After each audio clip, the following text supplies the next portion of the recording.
அனைவருக்கும் வணக்கம். உத்வேகம்னா என்னன்னு தெரியுமா உங்களுக்கு? அதை பற்றி இந்த வீடியோவில் பார்ப்போம். வாங்க வீடியோக்குள்ளே போகலாம். நமக்குள்ளே முன்னேறக்கூடிய வேகம் இருந்தும் நமக்குள்ளே இருக்கிற சக்தி தெரியாமல் நொந்து போய் இருக்கிறோமே, அந்த சமயம் நம்ம சக்தியை யாராவது தூண்டினால் வெளிப்படும் சந்தர்ப்பம் தாங்க உத்வேகம். அது ஆச்சரியப்பட வைக்கும் வேகம்ங்க. ஒன்றும் இல்லைங்க, ஒரு நபருக்கு 2 கால்களும் நடக்க முடியாமல் போயிடுச்சுங்க. அவர் மெதுவாக நடந்து வந்தாருங்க ரோட்டில். அப்போ அவரது நண்பர் அவரிடம், ஏப்பா நடக்க முடியாமல் நொண்டி நொண்டி நடந்து வருகிறாய் என்று கேட்க, அந்த நபர் தன் நண்பரிடம் சந்தர்ப்பத்திற்காக காத்திருந்தது போல, ஏப்பா கேட்குற, என் கால்கள் 2மே கீழே விழுந்ததில் அடிபட்டுருச்சு, டாக்டர் அதிக தூரம் நடக்கக்கூடாதுன்னு சொல்லிட்டார், எனக்கு இது எப்போ சரியாகும்னே தெரியல, மாற்றி மாற்றி ஏதாவது வந்துட்டே இருக்குது, நம்பிக்கையே போயிருச்சுப்பா, வேலைக்கு போகவும் முடியலையே என்று புலம்பி தள்ளிவிட்டார்.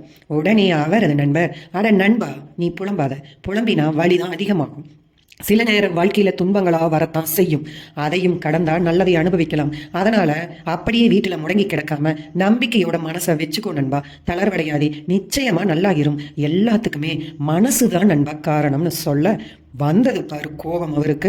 நீ ஏன்டா சொல்ல மாட்ட, உனக்கு வந்திருந்தா தெரியும் நான் படுற பாடு, அறிவுரை சொல்கிறதுக்கு என்ன வலிக்குமா, நடக்கவே முடியாமல் கஷ்டப்படுற, மனசு தான் காரணங்கிற என்று சொற்களால் வெடித்து சிதறினார்.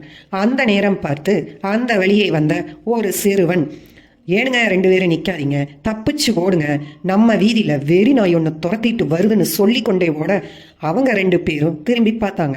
அந்த வெறி நாய் வேகமாக வந்து கொண்டிருந்தது. ஆட நம்ம கால்வழி நண்பர் ஓடிய ஓட்டத்தில் அவரை யாராலும் பிடிக்க முடியலைங்க. அவ்வளவு தலைவிரிக்க ஓடினார், அவ்வளவு உத்வேகங்க. இதுதாங்க உத்வேகம். ஒரு வழியா 2 பேரும் தப்பிச்சு ஓடி வந்து மீண்டும் சந்தித்த போது கால்வழிக்காரர் தனது நண்பரிடம், அட நண்பா, எல்லாம் மனசு தான்ப்பா காரணம், மனசுல காயப்படாம இருந்தா உடலில் காயம் சீக்கிரம் ஆறிரும், ஜம்முன்னு இருக்கும், நான் புரிஞ்சுக்கிட்ட நண்பா, என்னை மன்னிச்சிரு என்று கூற அவரது நண்பர் அவரை மிகுந்த ஆச்சரியத்துடன் பார்த்தார். இப்படித்தாங்க நம்ம வாழ்க்கையில நடக்கும் ஒவ்வொரு நிகழ்விலும் அதிகமாக வேதனைப்படுறதும் அதிகமாக சந்தோஷப்படுறதும் லைஃபை பேலன்ஸாக கொண்டு போகாதுங்க. இந்த உலகத்தில் இன்பம் துன்பம் 2மே நிச்சயமானதுதாங்க. ஒன்றை விட்டு ஒன்று பிரியாது. அது ஒன்றை விட்டு ஒன்று பிரியவே முடியாத நிலையில் மனசை எதன் மீதும் நம்ம அழுத்தம் கொடுக்காம லேசாக வச்சுக்கிட்டா வாழ்க்கைங்கிற காற்றுல ஜம்முன்னு பறந்துட்டே இருக்கலாமுங்க. நன்றி.